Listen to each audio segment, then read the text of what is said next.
जय शिव शंभु भक्तों, कैसे हैं आप सब। आइए आज जो भी भक्त भगवान शिव की पूजा करते हैं, जिनके भी आराध्य भगवान भोलेनाथ हैं, और जो भी भक्त अपने घर में शिवलिंग रख करके भगवान शिव की आराधना करते हैं, उन भक्तों के लिए आज हम कुछ जानकारी देने वाले हैं कि जब हम अपने घर में शिवलिंग रखते हैं तो किस प्रकार से हमें भगवान शिव का अभिषेक करना चाहिए तथा किस प्रकार से और हमें भगवान शिव को पूजा में कुछ विशेष नियमों का पालन करने के लिए शिव पुराण में बताया गया है। उन नियमों का पालन अवश्य करना चाहिए।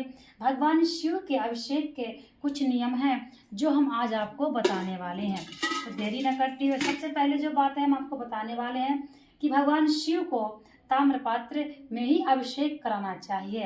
तांबे के पात्र में आप भगवान शिव को अभिषेक कराएं। जो हम जल का अभिषेक कराते हैं वह हमें तांबे के पात्र में कराना चाहिए था, ताम्र पात्र में, और जो हम दूध का स्नान कराते हैं भगवान शिव को वह हमें पीतल के पात्र में कराना चाहिए। तो आइए जानते हैं भगवान शिव का अभिषेक कराने का क्या नियम है तथा शिव पुराण में कैसे बताया गया है। तो सबसे पहले हम आपको बता दें कि भगवान शिव की पूजा में आपको किस बात का ध्यान रखना है। देखिए, यह स्थान दायां भाग है जो यह माँ पार्वती का हस्त कमल है जिसमें भगवान शिवलिंग है, और बीच में जो मध्य स्थान है वह अशोक सुंदरी जो भगवान शिव की पुत्री है, भगवान भोलेनाथ की पुत्री है अशोक सुंदरी, तथा इधर भगवान कार्तिकेय अर्थात भगवान शिव के पुत्र कार्तिकेय का स्थान है। इसलिए सबसे पहले आपने सुना होगा श्री गणेश भगवान की पूजा होती है, तो सबसे पहले हम गणेश भगवान को ही अभिषेक कराएंगे। कैसे कराना है? ओम गजाननं भूतगणाधिसेवितं कपित्थजम्बूफलचारुभक्षणं उमासुतं शोकविनाशकारिकं नमामि विघ्नेश्वरपादपङ्कजं। तो अब हमारा गणेश भगवान का स्नान हो गया। ओम गणेश अंबिकाभ्यां नमः। अब हम अशोक सुंदरी को स्नान कराएंगे। ओम अशोक सुंदरी नमः। इस प्रकार से कार्तिकेय भगवान को हम स्नान कराएंगे।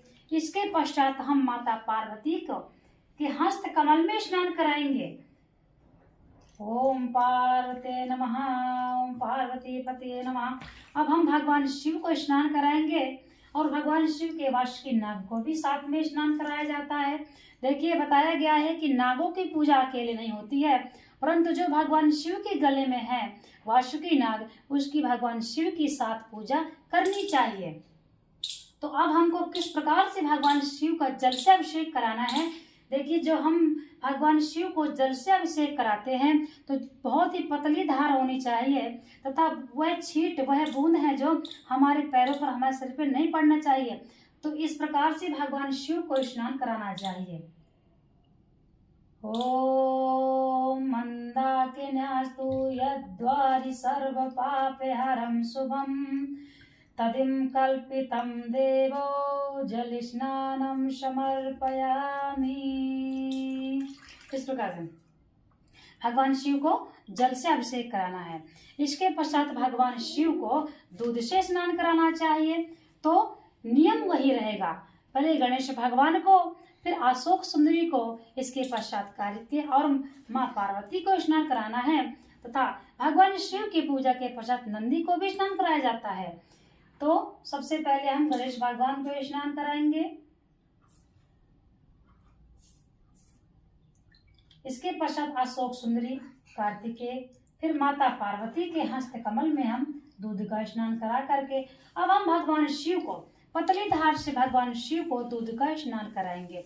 वह धार की छींट हमारे पास नहीं आनी चाहिए, इसलिए भगवान शिव की पूजा में जल्दीबाजी ना करें तथा बहुत ही आराम से अभिषेक कराना चाहिए। भगवान शिव के अभिषेक का नियम होता है। ओम कामधेनु समन्भूतं सर्वेषां जीवनं परं पावनं यज्ञ हेतुश्च पयः स्नानं समर्पयामि। ओम कर्पूरे गौरं करुणावतारं संसारसारं भुजगेन्द्रहारं सदा वसन्तं हृदयारविन्दे भवं भवानी सहितं नमामि। नीलाम्बुजगश्यामलकोमलांगं सीता समालोपित वामभागं पाणौ महासायकचार्य चापम नमामि रामं रघुवंशनाथम, नमामि रामं रघुवंशनाथम। इसके पश्चात हमको नंदी को स्नान कराना चाहिए। इसके पश्चात हमको पुनः भगवान शिव को शुद्ध जल से स्नान कराना चाहिए। कोई भी आप स्नान कराते हैं उसके पश्चात शुद्ध जल से स्नान अवश्य कराना चाहिए।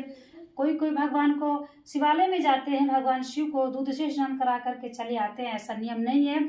दूध से कराएं, दही से कराएं, शहद से कराएं भगवान शिव को स्नान, तथा इसके पश्चात शुद्ध जल से स्नान अवश्य कराना चाहिए।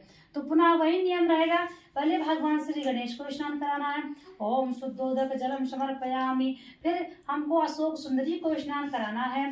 इसके पश्चात हमें कार्तिकेय को स्नान कराना है। अब माता पार्वती के हस्त कमल में स्नान कराना है। वासुकी नाग को स्नान कराना है। तो इसके पश्चात भगवान शिव को स्नान कराना है। ओम शुद्धोदक जलम समर्पयामि। ओम नमो भगवते वासुदेवाय। ओम श्री शिवाय नमस्तुभ्यं, श्री शिवाय नमस्तुभ्यं। ओम शुद्धोदक जलम समर्पयामि। ओम श्री शिवाय नमस्तुभ्यं, ओम श्री शिवाय नमस्तुभ्यं, ओम श्री शिवाय नमस्तुभ्यं, ओम श्री शिवाय नमस्तुभ्यं, ओम श्री शिवाय नमस्तुभ्यं, ओम श्री शिवाय नमस्तुभ्यं, ओम श्री शिवाय नमस्तुभ्यं, ओम श्री शिवाय नमस्तुभ्यं, ओम श्री शिवाय नमस्तुभ्यं। इसके पश्चात नंदी को भी वही नियम रहेगा। तथा इस बात का आप सभी ध्यान दें कि भगवान शिव की जब हम पूजा करते हैं तो भगवान शिव का मुख भी उत्तर होना चाहिए और भक्त का, पूजा करने वाले का मुख भी उत्तर को ही होना चाहिए। तो इस प्रकार से भगवान शिव की पूजा का नियम है। आप इसके पश्चात भगवान को चंदन लगाएं। भगवान को त्रिपुंड ही लगाना चाहिए। भगवान भोलेनाथ को त्रिपुंड ही लगाना चाहिए तथा त्रिपुंड लगाने का भी नियम है और त्रिपुंड लगाने का जो विधान है वह हम आपको बताएंगे। तो इस प्रकार से भगवान शिव को अभिषेक कराना चाहिए। तो भगवान शिव को किस प्रकार से स्नान कराना है आपने देख लिया। किस प्रकार से भगवान शिव को दूध से अभिषेक कराना है और कैसे भगवान शिव को जल से अभिषेक कराना है तथा क्या नियम है, कैसे करना चाहिए। सबसे पहले भगवान श्री गणेश, फिर अशोक सुंदरी, इसके पश्चात कार्तिकेय भगवान को स्नान कराने के बाद माता पार्वती के हस्त कमल में आपको अभिषेक करा करके फिर भगवान शिवलिंग का अभिषेक कराना है। भगवान शिवलिंग का अभिषेक कराने के पश्चात आपको नंदी को अभिषेक कराना है। यह नियम हो गया अभिषेक कराने का। और माताओं बहनों के लिए एक खास जानकारी है जो मैं आज आपको देने वाली हूँ। जो माताएं बहनें हैं वह माता पार्वती के हस्त कमल में आप सफाई कर सकती है। मंदिर में जाती है, शिवालय में जाती है तो ऐसे ऐसे शिवलिंग को रगड़ना ये शुरू कर, ये अच्छी बात नहीं है क्योंकि औरतों को, महिलाओं को शिवलिंग रगड़ के साफ नहीं करना चाहिए।